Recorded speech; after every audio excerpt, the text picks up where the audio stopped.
everyone. My name is Dineo Mphahele. I'm the Executive Manager in the Inspections Department. Today I want to talk to you about the changes that were brought about by the Property Practitioners Act. You will know that the Property Practitioners Act came into effect on the 1st of February 2022. So I want to bring to our attention the implications that were brought by this act. To start off, I'll talk to the objectives of the Inspection and Investigations Department will include improving compliance with the PPRA Act, improving compliance with the FIC Act, and also reducing the number of illegally trading property practitioners. The mandate of the Inspections Department is to monitor compliance and to determine compliance. Monitor compliance in terms of ensuring that the regulator regulates the conduct of the property practitioner, provide protection to the consumers, and promote consumer protection.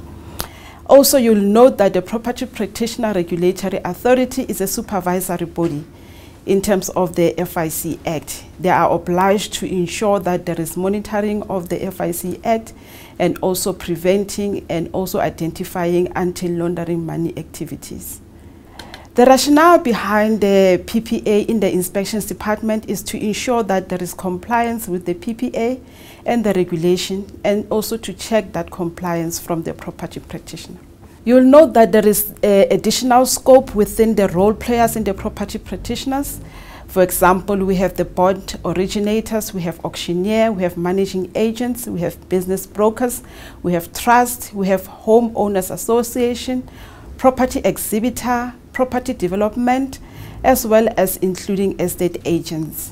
Therefore, when it comes to the inspections, Section 25 empowers the Inspections Department to conduct inspections. We have three categories of inspections.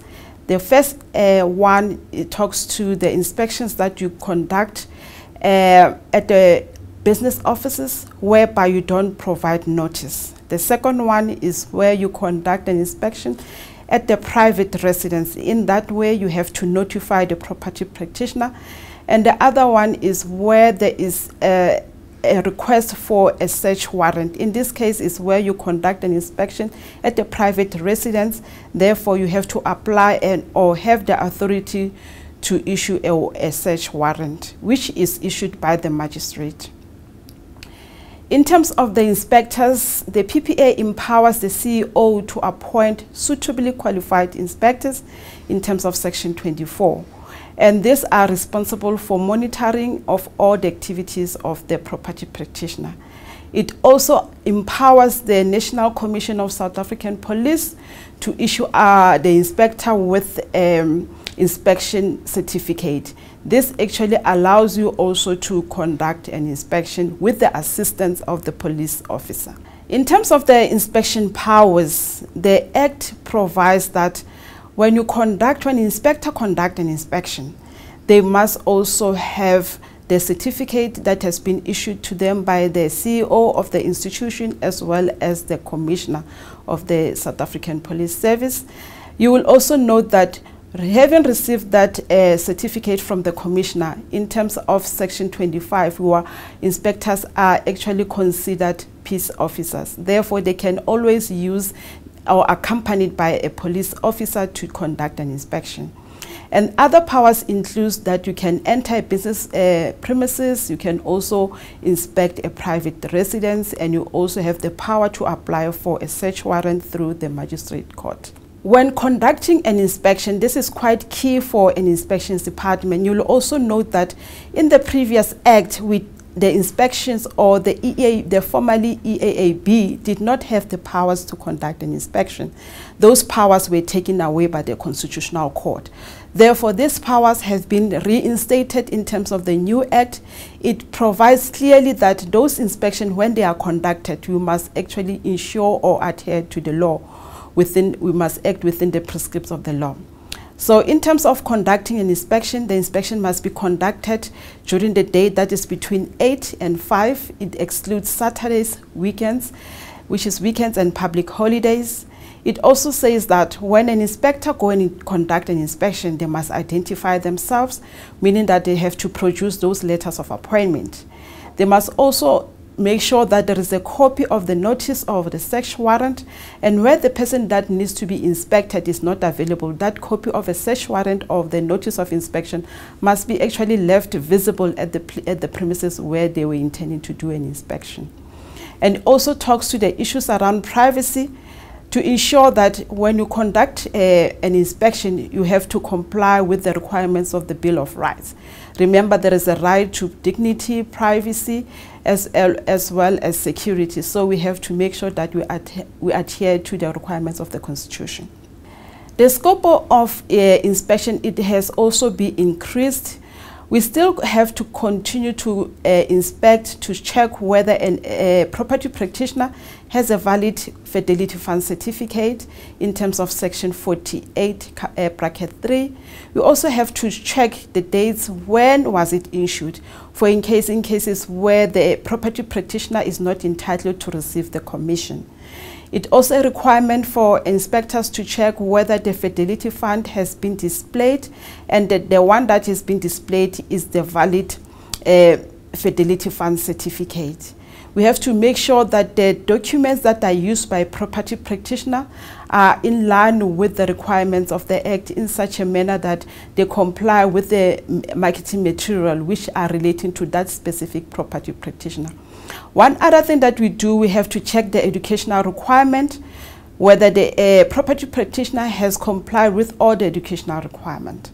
We also have to check the accounting records, the trust requirements, and moreover and above that, we have to look at the financial management and reporting requirements, and also financial intelligence requirement, all of those that are undertaken by an inspector as they conduct an inspection. Our inspections are informed by the following. They are based on a risk-based approach, in that we are looking at the number of complaints that are received. That determines the number of inspections that we're going to do. We look at adverse information. Adverse information can come from various platforms, from the media. We also look at the type of service that has been provided by the property practitioner that lead us to do an inspection. We look at the whistleblower, the number of whistleblowers that we receive from our hotline. We also look at the company structure that actually inform us the type of inspection that we have to do. We also look at the geographical spread. You may find that one property practitioner has various offices or branches throughout the country, so we also look at those. Those inform us in terms of determining the type of inspections that we want to do. I'll move quickly into the compliance notice. Compliance notice is quite a new invention from the Property Practitioners Act. Compliance notice are mainly the notices that we send to the property practitioner once an inspection has been conducted, to where we have identified contraventions. So these notices will confirm the identified contravention, will confirm the remedial process that we have to take, and will also confirm the period within which we have to remediate. Should the property practitioner fail to remediate, in that case we'll have to refer the matter for adjudication processes. But in cases where the property practitioner now agrees or confirms that they are guilty of the contraventions, we are able to issue a compliance notice. That compliance notice will also provide for the sanction that has to be imposed. If you look at the Act, it has exactly prescribed the number of sanctions as well as the appropriate fines that the inspector can impose. Maybe towards the end is to talk to the guidelines now. How are we intending to implement this new Act? The guidelines that we have prepared, that we are ready to implement, it will be the inspections policy. The inspection policy, what is key from the inspection policy, will have the legislative requirements, will also outline the type of inspections, the notice that we have to provide, the inspection report, how it should look like, and what is key is the paragraph that is dealing with confidentiality and disclosure. We'll be collecting information as we do inspections. Therefore, as we collect that information, it's quite important that we adhere to the requirements of PPRA, that the information that we receive is actually kept safe, and if we have to dispose of the information, how is the information has to be disposed. The period within which we have to keep records is also outlined in those guidelines. The other policy that we intend to implement within the PPA requirements is the investigation policy. It talks to the investigation procedure, in how do we investigate, and the remedial process in cases where the property practitioner want to cooperate with us. And what is key also is confidentiality and disclosure of information we have collected or received from the property practitioner. The other important guideline is the policy. You will know that as part of the schedule, there's also sanctions as well as fine and contraventions. It is important for us to have such policy so that it guides us in terms of how we impose those fines with the use of the compliance notice. The next guideline talks to the compliance notice. The regulation provides for a pro forma document where we have to complete it and provide it to the property practitioner. And this is quite important that property practitioners take note of the content of the compliance notice, because it will have the date when we need to comply. If a sanction is imposed, the sanction will actually relate to the list of sanctions or list of fines that are provided in the regulation. And the last document that also want to talk to is the documents that are seized. It's quite important that we provide a policy or guideline in terms of how the documents are going to be kept within the institution, and also how are we going to dispose of that information, and for what period are we supposed to keep such information. With that, I want to take this time to thank you for listening to this podcast. I hope that it will help you immensely, and any other inquiry, you are welcome to forward it to us as PPRA. Thank you.